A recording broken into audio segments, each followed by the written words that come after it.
Armas. Existen desde los albores de la humanidad. Durante milenios han determinado el destino de generaciones. Las armas traen sufrimiento y muerte.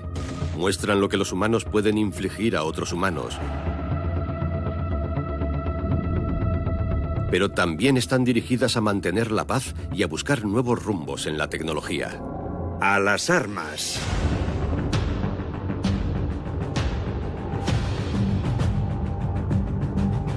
Armas de largo alcance. Armas a distancia. Les enseñaremos cómo hicieron historia y dieron forma a eras completas. Unos experimentos asombrosos descubrirán el secreto de su letal eficacia. La bala en miniatura, con su precisión y poder de penetración, fue un verdadero cambio en el siglo XIX. Lo cierto es que me asusta. El arco largo preocupaba a los nobles del medievo. Es una pieza de madera que lanza flechas increíblemente lejos. Y la jabalina romana era inservible para los enemigos con un sencillo truco. Sosteniendo así el escudo, habría alcanzado al hombre que estaba detrás. Nuestra primera arma, el pilum, la jabalina romana. Según fuentes antiguas, fue el arma decisiva para las legiones imperiales. La historia del pilum se remonta al principio de los tiempos. Hace más de 400.000 años que los humanos utilizaban lanzas. Era la única forma de matar a los animales peligrosos, como los bisontes, que eran parte esencial de la dieta de los neandertales.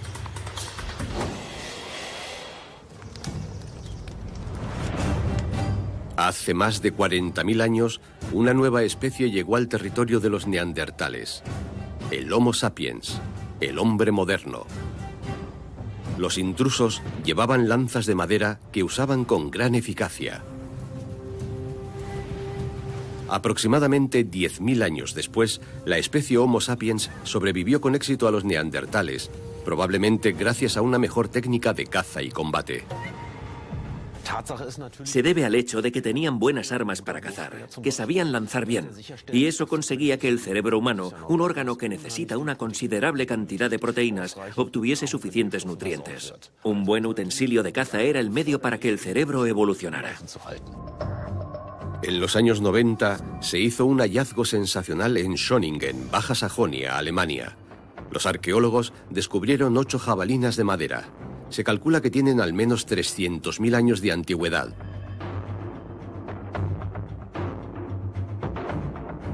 Hace unos 10.000 años, algunos grupos empezaron a luchar unos contra otros, utilizando las armas que habían demostrado ser efectivas para matar. En la antigüedad, los hombres desarrollaron armas para cazar. Utilizaban armas arrojadizas y más tarde arcos. Y cuando empezaron a luchar por los territorios, usaron esas armas contra otros humanos. Las armas no se diseñaban solo para usarlas contra otras personas, sino para matar animales. Eran herramientas de caza. Pero luego se especializaron para usos militares y no para cazar. Los pueblos antiguos desarrollaron aún más armamento con gran esfuerzo. Mike Loach es historiador de armas. Las lanzas le parecen especialmente fascinantes. Las lanzas son de todas formas y tamaños, pesadas y muy ligeras como esta. Pero luchar con lanzas normales conllevaba un riesgo en la batalla. Si fallaba su objetivo, si caía en manos del enemigo, este podía volver a lanzarla al atacante. Desde el siglo VI a.C., el surgimiento del Imperio Romano marcó el comienzo de un nuevo capítulo en la historia de las jabalinas. La más ingeniosa, la más eficaz y la mejor jabalina jamás diseñada era el pilum romano. Los soldados romanos usaron sus lanzas en batallas durante más de 1000 años.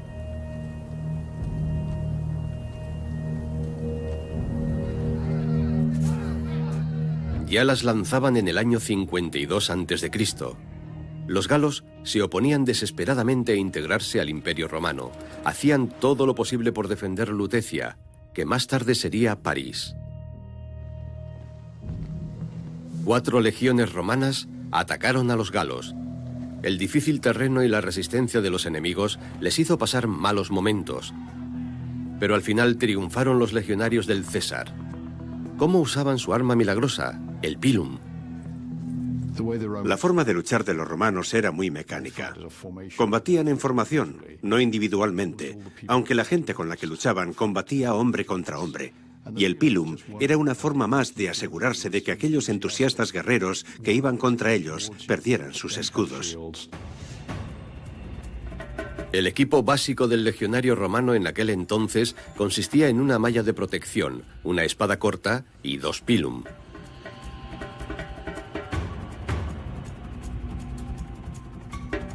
La longitud de un pilum típico era de 2 metros y pesaba 2 kilogramos.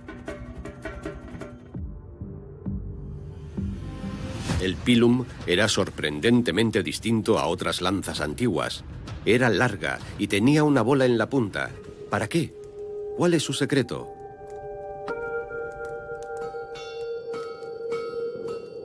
Jens Christiansen es herrero y un apasionado de las técnicas históricas. Intentará hacer un pilum como lo hacían los romanos hace 2000 años. Primer paso: forjar la cabeza y el cuerpo a partir de la nada, calentando el metal a 1000 grados centígrados para que el herrero le dé su forma característica con el martillo. Bueno, como puedes ver, es Un trabajo duro. Sí, hay que ser constante. Y tener unos buenos brazos. Sí. No los he contado, pero has dado cientos de golpes y muy fuertes. Y solo es una parte. Aún queda mucho trabajo. Sí. Podríamos usar el martillo eléctrico. Sí, el martillo eléctrico. Mucho mejor. Lo haremos así. Pero incluso con un moderno martillo eléctrico que da 250 golpes por minuto, se tarda un buen rato en convertir un pedazo de materia en la punta de un pilum. La elaborada fabricación de un solo pilum muestra lo avanzadas que estaban las técnicas de los antiguos herreros. Los romanos producían armas a escala industrial. El complejo industrial romano para la fabricación de armamento era fenomenal. De media, una legión constaba de 4.800 o 5.000 hombres. El legionario romano llevaba 2 de estas al hombro, así que se necesitaban 10.000 para abastecer a una legión. En algunas batallas participaban 20 legiones, 200.000 pilum. Era un logro excepcional. Los romanos estandarizaron sus métodos de fabricación. Así es como consiguieron hacer millones de pilum a lo largo de los siglos. La punta de hierro del pilum se fijaba con 2 pernos a la pesada asta de madera. En la batalla de Lutecia, el pilum proporcionó una ventaja decisiva a las tropas romanas bajo el mando de Tito Labieno.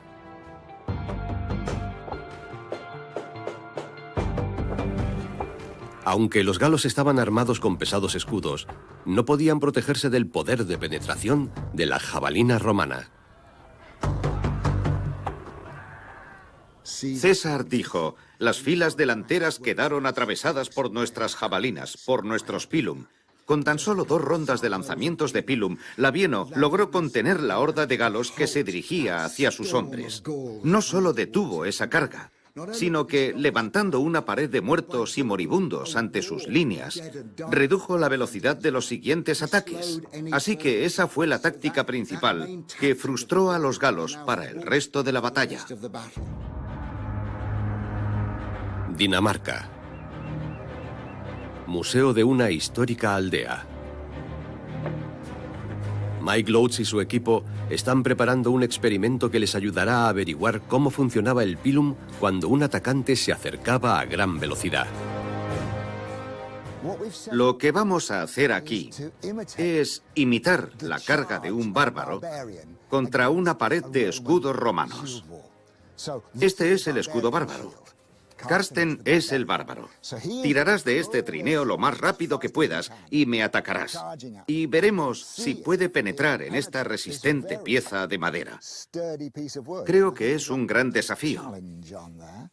Pero vamos a ver qué pasa. Según los escritos de César sobre la guerra de las Galias, el pilum podía atravesar a la vez varios escudos de sus adversarios. Pero, ¿esto sería cierto? ¿O César exageraba su eficacia?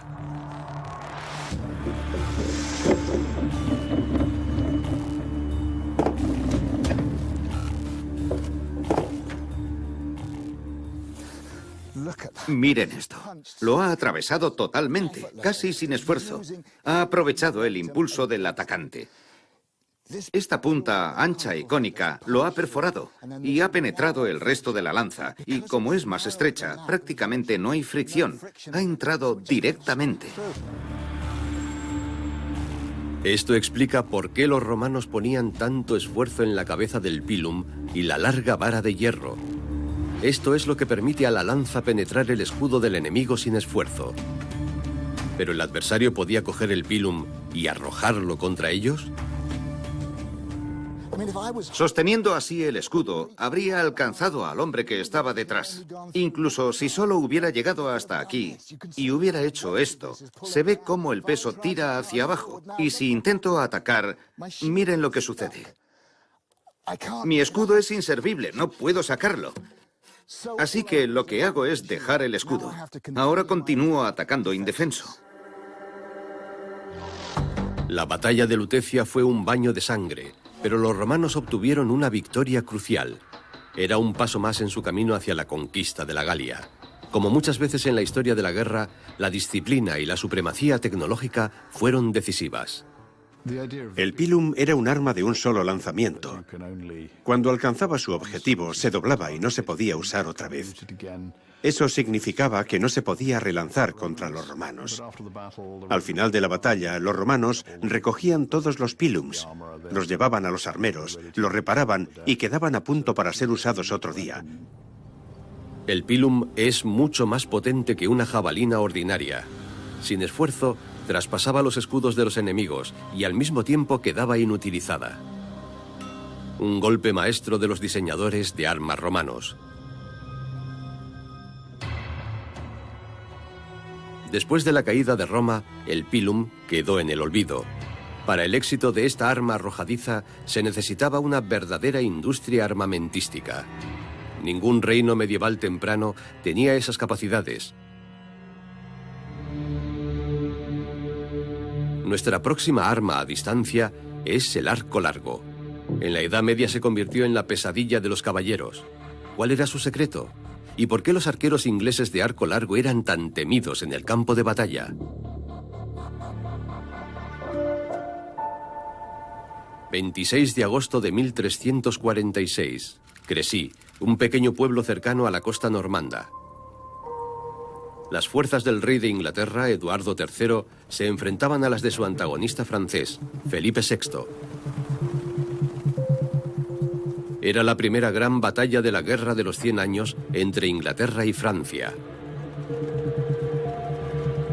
Luchaban por el territorio continental francés y el gobierno de Francia.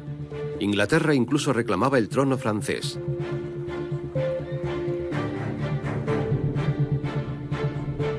Sobre el terreno, las tropas de Felipe eran claramente superiores. 30.000 guerreros franceses preparados para vencer a solo 14.000 ingleses.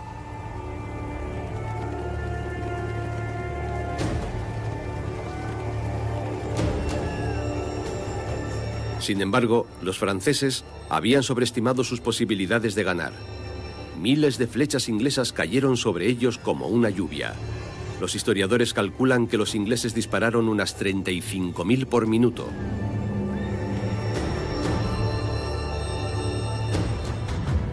La gente usaba arcos y flechas desde hacía unos 10.000 años, pero ¿por qué esta antigua arma fue tan crucial otra vez en la Edad Media? El arquero, Anton Benninger, conoce sus misterios. Este es un arco largo inglés, un arco de tejo. Destaca por su longitud y poder de penetración. Es un arma enormemente efectiva, incluso a largas distancias. Lo que más me fascina es que esta pieza de madera lanza las flechas a una increíble distancia. Unos cientos de años antes, los temidos jinetes húngaros utilizaban arcos más cortos. Se hacían en varias capas y era un largo proceso de fabricación.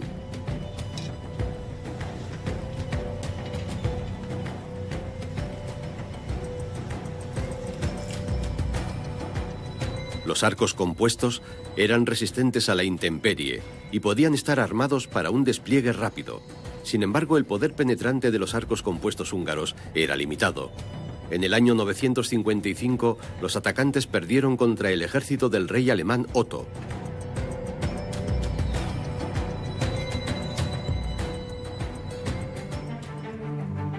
El arco largo inglés es especial porque es de una sola pieza de madera, un tronco. Benninger explora las técnicas históricas que nuestros antepasados utilizaban para construir esta arma. Si te fijas en este tejo, se ve muy bien la savia de la madera, la capa de color pálido, y este es el corazón de la madera. El corazón de los tejos es muy resistente y duradero, mientras que la savia es muy flexible y elástica. En los arcos de tejo, el vientre, la parte anterior del arco, está hecho con la madera del núcleo, y la savia se usa para el lado frontal del arco. Hay mucha tensión al disparar, por lo que esta parte debe ser flexible. La madera de tejo crece lentamente, lo que la hace perfecta para la arquería. Actualmente, esta madera es cara de conseguir. Un tronco cuesta unos 200 euros.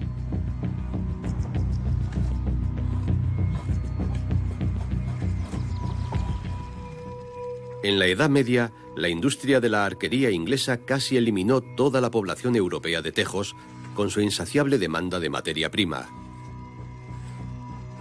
La madera para el arco largo inglés solía proceder del sur de Alemania. A mediados del siglo XVI casi no quedaban tejos en los bosques de Baviera. La tala intensiva dejó su marca. En Alemania, el tejo es una especie en peligro de extinción. A lo largo de la historia, los hombres han tratado a la naturaleza sin consideración para procurarse recursos para la producción de armas. Basta con ver Mitterberg, en el centro de Austria. En la Edad de Bronce se extraía mineral de cobre en esta región. Las zonas que rodean las áreas mineras todavía están hoy completamente muertas. Las materias primas siempre han sido esenciales para la fabricación de armas. Los romanos necesitaban 30 toneladas de hierro para equipar a una sola legión para la batalla. Desde la antigüedad, la minería y la fundición para la industria armamentística han contaminado los ríos europeos. Incluso la contaminación del aire era un problema en la antigua Roma. Había cientos de hornos que producían emisiones tóxicas generadas durante la fundición de cobre, hierro o mineral de plomo, materias primas que se usaban con profusión para fabricar armas. Siempre trabajas con lo que tienes. Si puedes cogerlo, es mejor que tener que pagarlo. Pero había un control. Y, por ejemplo, el rey de Inglaterra era propietario de todo lo que se encontraba bajo tierra. Y cualquier cosa que se extraía era suya. Así que si necesitabas hierro, cuando lo extraías, debías pagar un impuesto al rey, en vez de cobrar tú por el esfuerzo realizado. Los estados medievales y modernos encontraron varias maneras de concertar sus recursos para maximizar su capacidad de fabricar armas. Volvemos al arco largo. En su estudio de Austria, Benninger trabaja con el pulido del arco, que ya tiene su característica forma redonda. Las muescas de los extremos sostendrán la cuerda que Benninger hará a continuación. La cuerda es un detalle decisivo para el funcionamiento del arco largo. Cuanto más robusta sea, más precisión y más alcance tendrá el arco. Tradicionalmente se usaban cuerdas de ortiga y lino, pero ya no crecen tan bien como antes. En la Edad Media, las ortigas podían crecer hasta 1,5 metros. Por razones de seguridad, utilizamos una cuerda de nylon. También protege al arco de las vibraciones y nos aseguramos de que la cuerda no se rompa. Las cuerdas de arco medievales, hechas de materiales naturales, perdían fácilmente su tensión si se mojaban, y había que reemplazarlas frecuentemente. El último paso del procedimiento es el más difícil. Benninger usa una cuchilla para eliminar unas delgadas capas para aligerar el peso del arco. Cuantas más elimine, más ligero será.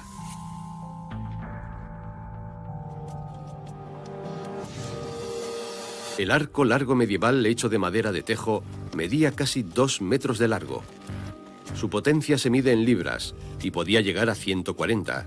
Actualmente los arcos de los arqueros de competición alcanzan una potencia de 50 libras. El entrenamiento continuo con estas armas grandes tenía un alto precio para los arqueros de arco largo inglés. Aquellos arqueros usaban un arco muy grande, de gran tamaño, y la mayoría de ellos sufrían lesiones óseas. El arco se sujetaba con la mano izquierda y tenían los hombros subdesarrollados. Y en la parte derecha, la mano que lo lanzaba, el hombro estaba excesivamente desarrollado. Esto es algo que los arqueólogos observan en los esqueletos. Se sabe inmediatamente si era un arquero o no. En el campo de batalla, un arquero medieval bien entrenado seguía una táctica principal: romper las filas cerradas del enemigo con disparos de largo alcance. ¿Pero era así con el histórico arco de tejo? La primera prueba de tiro es a una distancia de 50 metros, una distancia normal en las competiciones de hoy día. Hay diferentes factores que afectan a la trayectoria de las flechas: el viento de costado y las vibraciones cuando se dispara la flecha. Siempre se crea tensión en el arco al tirar de la cuerda. La energía se almacena en ella debido a esa tensión, y cuando se suelta la cuerda, esa fuerza se convierte en energía cinética. Pero en el momento en que suelto la cuerda, comienza a vibrar, igual que una cuerda de guitarra, y esa vibración se extiende al arco. Y si no se presta atención y no se sujeta bien la parte frontal, me sacudirá y fallaré el objetivo. Benninger es un arquero experimentado. Debe tener en cuenta todos estos factores y anticipar intuitivamente la trayectoria.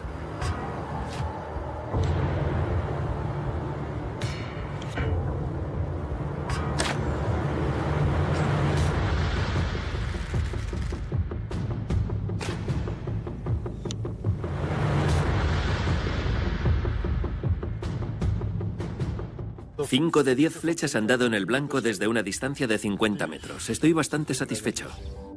Los arqueros medievales no solo eran famosos por su precisión, sino también por su rapidez. ¿Cuántas flechas por minuto era posible disparar? Una de las técnicas era clavar las flechas en el suelo delante del arquero para facilitar los disparos. Para este experimento, Benninger se pone un gambesón, una pieza histórica de armadura acolchada que también usaban los arqueros de Crécy. ¿Preparado? ¿Listo? Ya.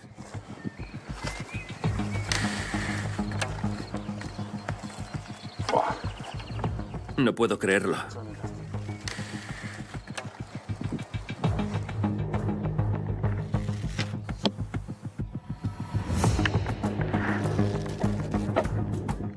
Una situación inusual.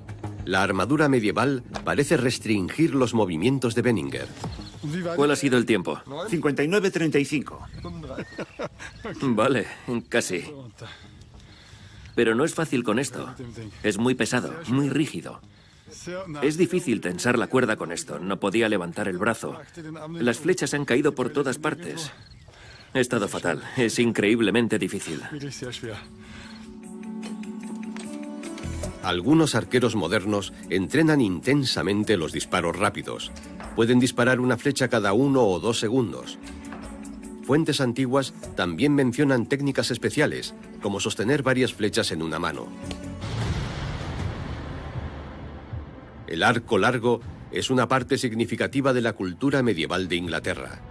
El rey Eduardo III emitió un decreto en 1369 que ordenaba que los londinenses practicaran la arquería regularmente. Incluso los niños de 6 años eran entrenados para aprender a disparar un arco. La mayoría de los arqueros no tenían más de 25 años, era la edad máxima útil. Los jóvenes eran incluso maltratados por la necesidad de contar con buenos arqueros. Los arqueros bien entrenados representaban una amenaza para el orden feudal. Era un arma terrorífica por dos razones. Una, que mataba. Pero lo más importante era que los campesinos podían matar a los nobles. Cambió el orden natural de las cosas. Los nobles con armaduras podían vencer a los campesinos, pero entonces un campesino con un arco largo podía matar a un noble. Eso aterrorizaba a la aristocracia, que se creía superior por su nacimiento, por sus privilegios y porque tenía dinero para un caballo y una armadura. El arco era un arma que les equilibraba. Se acabaron las ventajas y los privilegios y adquirieron ese beneficio con la habilidad y la práctica.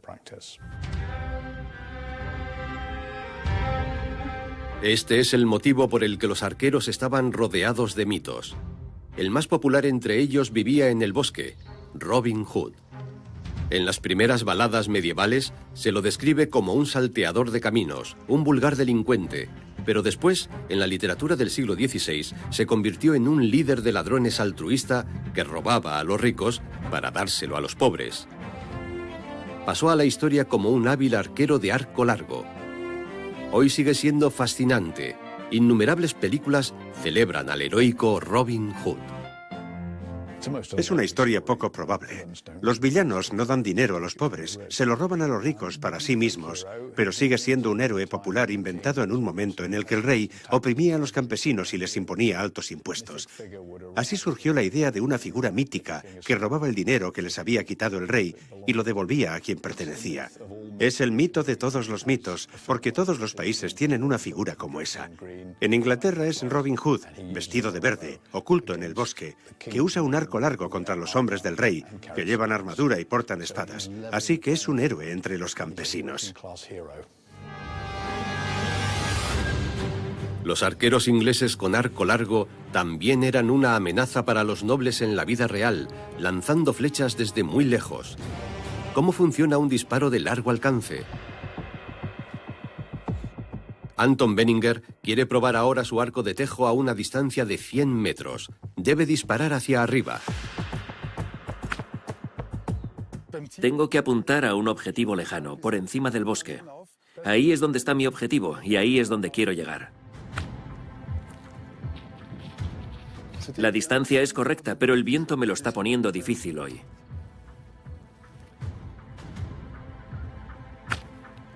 Ya he calculado la dirección del viento. La trayectoria debería ser perfecta. A esta distancia el arquero se enfrenta a muchos problemas. Benninger tiene que ver bien el objetivo. Me estoy acercando. Todas sus flechas caen cerca del objetivo y se clavan profundamente en el suelo. Estos disparos a larga distancia, con una trayectoria alta, tienen una fuerza enorme y habrían penetrado en la armadura de los caballeros que se acercaran rápidamente. Los arcos ingleses eran incluso más fuertes que este. Este es de 50 libras, pero en aquella época podían ser de 100 a 140 libras. Su trayectoria era más baja, no tenían que apuntar tan alto como yo y las flechas eran más pesadas, lo que significa que había menos deriva por el viento.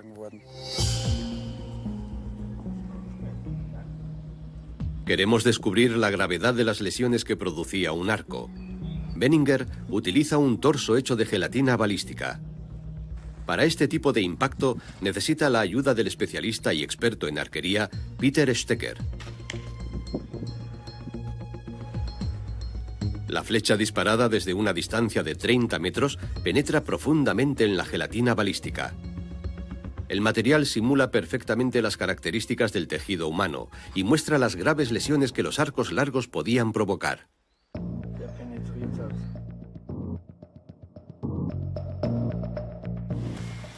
Lo ha atravesado totalmente, más de 10 centímetros, es muy profundo. Fíjate. Es mucha profundidad. Justo en el corazón.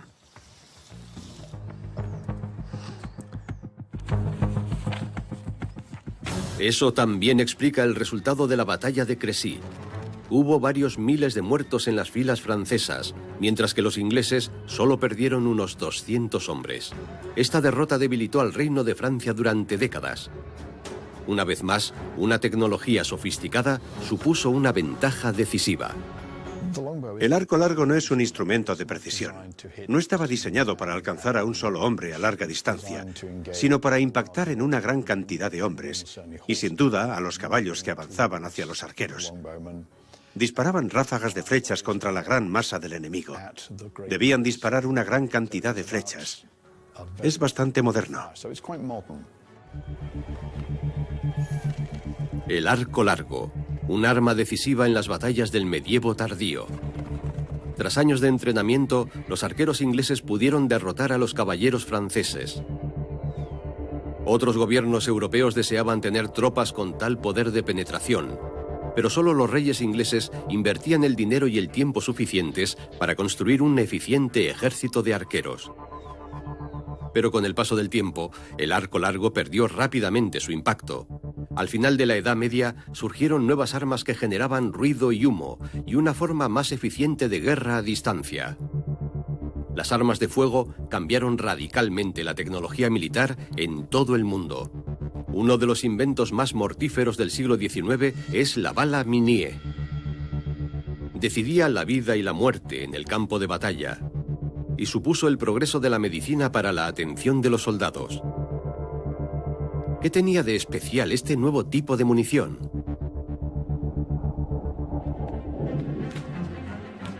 Antes de la bala Minié, hasta mediados del siglo XIX, las tácticas de combate eran sencillas.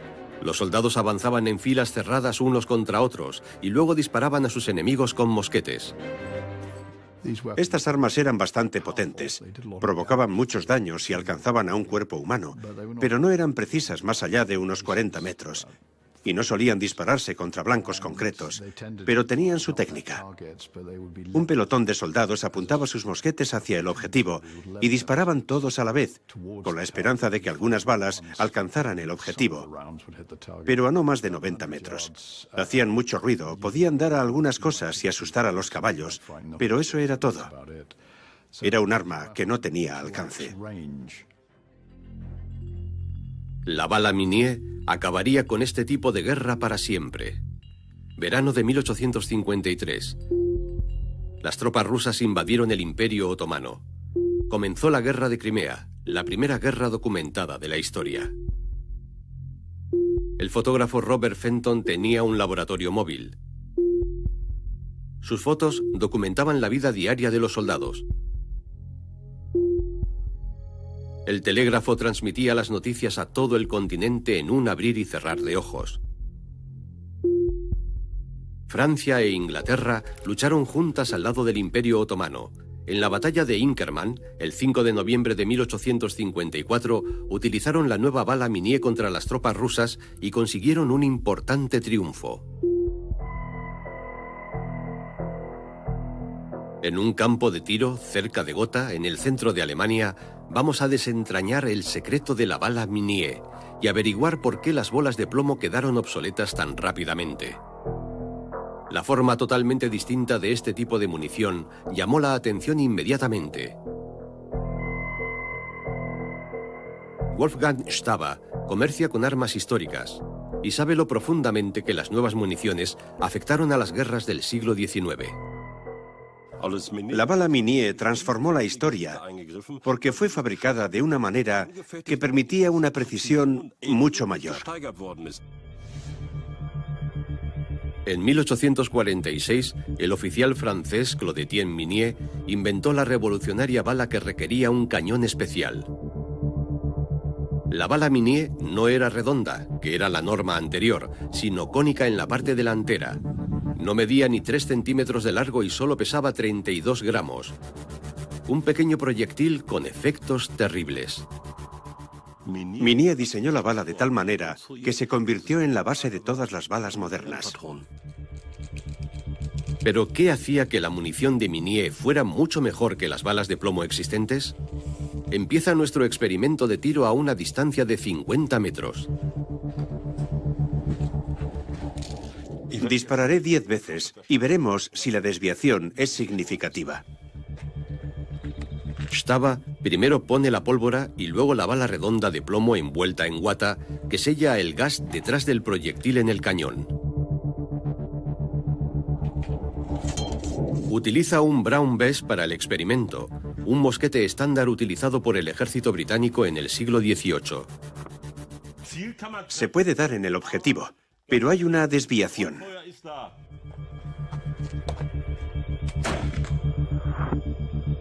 El Brown Bess tiene un mecanismo de llave de chispa que provoca un chispazo que enciende la pólvora, que a su vez enciende la carga principal del tambor. 2 encendidos seguidos. Pero a veces la tecnología no funciona. Sí, eso es típico de las armas de chispa. A menudo falla el encendido. La pólvora se esparce y el pedernal, que está aquí, deja de producir chispas en algún momento y hay que reemplazarlo. Tenía muchos fallos. El experimento continúa con otro pedernal y otra carga de ignición. Y el mosquete causa otros problemas. Apenas puedo tocarlo. Se calienta cada vez más.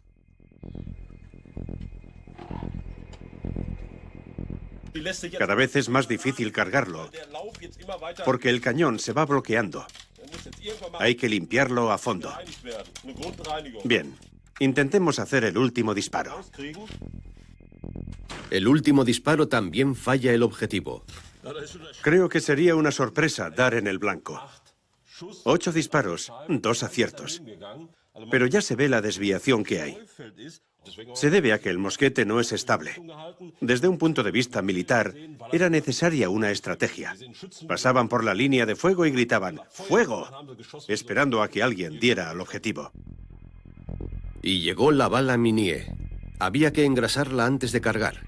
De lo contrario, arañaba el interior del cañón y dejaba rastros de plomo.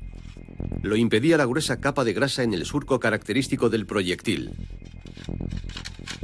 Para que coincida con la munición, Stava utiliza un rifle Enfield introducido por el ejército inglés en 1852. La bala Minié es más fácil de cargar que la bala redonda con guata. Y también es más fácil dar en el blanco porque, a diferencia del mosquete, el rifle Enfield tiene mira. Es mucho más efectivo. La precisión es más alta.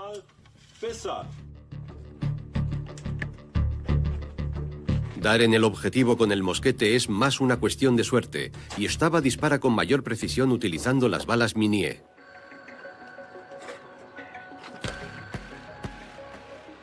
Se ve claramente que la bala Minié es superior. Todos estos disparos habrían sido mortales. La evaluación demuestra que usando el nuevo proyectil, Stava alcanza el objetivo 7 veces de 10 perfectamente o casi perfectamente. Solo ha podido anotar 3 blancos con la bala de plomo y los otros tiros están ampliamente dispersos. La bala Minié fue diseñada para dar a un objetivo a unos cientos de metros. Esto solo era posible en combinación con otro invento. La bala Minié no fue la única innovación. El cañón era parte del nuevo diseño. El rifle estriado fue inventado mucho antes que la bala Minié, aproximadamente a finales del siglo XV. La idea era que los surcos de la superficie interna del cañón hicieran girar al proyectil. El movimiento giratorio estabiliza la trayectoria. Existen diferentes formas de fabricar cañones estriados. Históricamente, los surcos se hacían en el cañón mediante un complicado proceso. En la actualidad, se suelen hacer con un taladro. El trabajo requiere una delicada atención al detalle. Estos cañones son instrumentos de alta precisión. Así es como funciona el mecanismo. La explosión de la pólvora genera una nube de gas que impulsa al proyectil hacia adelante. La bala Minié tiene un hueco cónico en su base. Se expande bajo la presión de la explosión y sella el cañón perfectamente. Debido a los surcos en espiral, la bala comienza a girar. Cuanto más rápido sea el giro, mayor será la fuerza externa para poder dirigir la trayectoria del proyectil. Eso significa que el giro garantiza una trayectoria estable. Y si se dispararan esas balas sin girar, la distribución de la masa estaría tan desequilibrada que la bala Minié se tambalearía y daría vueltas. Oficiales militares Trabajaron meticulosamente en la sofisticación de la munición mucho antes que Minié. El objetivo siempre era aumentar la precisión y el alcance, y lo más importante, la cantidad de disparos por minuto. Ya en el siglo XVI, los mosqueteros empezaron a usar tubos de madera especialmente diseñados para contener la cantidad exacta de pólvora que requerían. En el siglo XVII se inventaron los primeros cartuchos de papel que facilitaban aún más el proceso de carga. En un solo cartucho contenían la pólvora y el proyectil de plomo. El siguiente salto adelante fue la integración de todos los componentes en un cartucho de metal. Dos armeros franceses tuvieron éxito en este empeño. El primero fue Casimir Le Fachot con su cartucho. Y el segundo, el inventor de armas Louis Flaubert. Estos cartuchos casi parecen municiones modernas. El cartucho de metal fue un avance crucial en el desarrollo de las armas de fuego, porque el cartucho lo tenía todo, 4 elementos en una sola cosa. Contenía la bala o proyectil, contenía la carga principal para lanzar ese proyectil, contenía lo que iniciaba la carga principal y finalmente el cartucho en sí, que lo contenía todo. Hace 100 años, John Moses Browning, diseñador estadounidense de armas de fuego, desarrolló munición con un cartucho grande y un proyectil delgado y puntiagudo. Hasta el día de hoy, el diseño apenas ha cambiado. Pero la forma en que se fabrica la munición influye en su efecto. Algunos proyectiles tienen efectos tan desastrosos en el cuerpo humano que han sido prohibidos internacionalmente. Me gustaría saber lo poderosa que es esta bala Minié, comparada con una bala redonda y el moderno cartucho de la OTAN. Voy a disparar a este bloque balístico. Es un gel muy especial que me mostrará el impacto real de una bala en un cuerpo humano. Cada tipo de munición necesita el rifle adecuado. Para la bala de plomo, Stava usa el antiguo mosquete. La bala atraviesa el bloque balístico y sale por la parte posterior. Para el cartucho de la OTAN, Stava usa un rifle semiautomático. El cartucho se ha convertido en parte integral del equipo estándar de los ejércitos occidentales desde hace casi 50 años. Aquí ocurre lo mismo, un disparo perforante. Para el último disparo, Wolfgang Stava usa una bala Minié para disparar al maniquí balístico. El proyectil, con una antigüedad de más de 150 años, tiene la mayor energía de impacto. Aquí abajo estaba la bala redonda. Es la más grande y pesada que tenemos. Es un impacto increíble. Abre una gran herida. La bala más pequeña, el cartucho de la OTAN, ha pasado a través de él, tan brutalmente que habría perforado cualquier cuerpo. La bala Minié es en realidad la más efectiva. Es la que desplaza más tejido. Se ve la enorme energía de impacto. Lo cierto es que me asusta. La que más efecto ha provocado es la más antigua. Una comparación visual. A la izquierda la bala de plomo. A la derecha el cartucho de la OTAN. En el centro la bala Minié, con un poderoso efecto.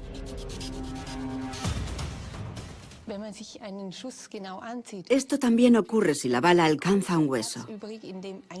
Queda astillado.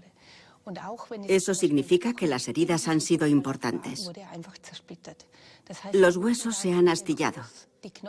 Y en el pasado era extremadamente difícil hacer algo. Operar, por ejemplo.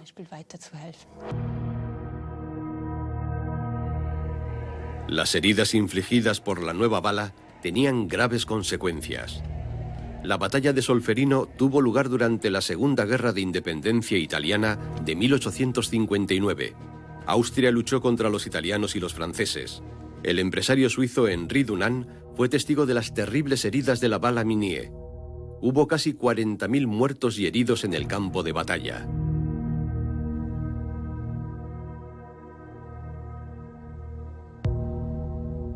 De forma espontánea y junto con voluntarios, Dunant organizó los primeros auxilios improvisados para los heridos. Fue el comienzo de un movimiento que pronto se conocería como Cruz Roja. A partir de 1864 se contrató por primera vez a los predecesores de la Cruz Roja en las guerras de unificación de Alemania. En el siglo XIX hubo discusiones sobre cómo hacer las guerras más humanas, centrándose en la ayuda a los heridos y estableciendo reglas vinculadas a la guerra. En 1899, las principales potencias lo acordaron en la Convención de La Haya. Entre otras cosas, prohibieron el uso de armas que causaran sufrimiento innecesario, un hito en el camino hacia el derecho internacional humanitario. Sin embargo, su cumplimiento sigue siendo limitado. La respuesta definitiva a las normas de la Convención de La Haya fue que todos las violaron durante la Primera Guerra Mundial, unos más que otros, y lo hicieron porque la alternativa era ser derrotados. Y las reglas son las reglas, pero cuando estás en contra de ellas, la oportunidad de saltárselas son muy atractivas. Es algo muy humano. Después de que murieran millones de personas en ambas guerras mundiales, la gente se lo empezó a replantear. La sociedad del siglo XXI no está dispuesta a sacrificar generaciones enteras de soldados jóvenes. Los estados se han ido interesando más en las armas de largo alcance que minimicen los daños a sus soldados. Se tiende a creer que podemos sanear las guerras, que podemos hacer que el proceso sea parecido a un videojuego. Nos situamos a larga distancia, presionamos unos botones y los malos desaparecen. Pero los chicos malos no quieren jugar a ese juego. Tenemos que aceptar que la distancia es una gran ventaja, la precisión es una gran ventaja, pero las batallas se ganan derrotando al enemigo, y si no ganas y quedas fuera del juego, tendrás que ir tras él, lo que significa acercarse más y más al lugar donde quiera que vaya. Sin embargo, se ha invertido mucho esfuerzo y dinero para el desarrollo de nuevas armas de largo alcance. A veces se parecen mucho a las de las películas de ciencia ficción.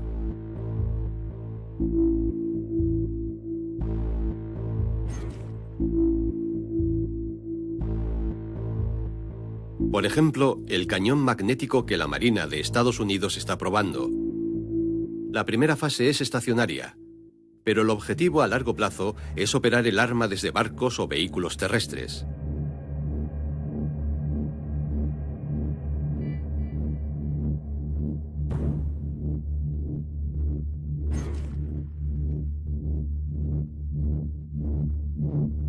La patente del cañón electromagnético fue presentada en 1918, pero esta tecnología tardó casi 100 años en estar lista para ser utilizada.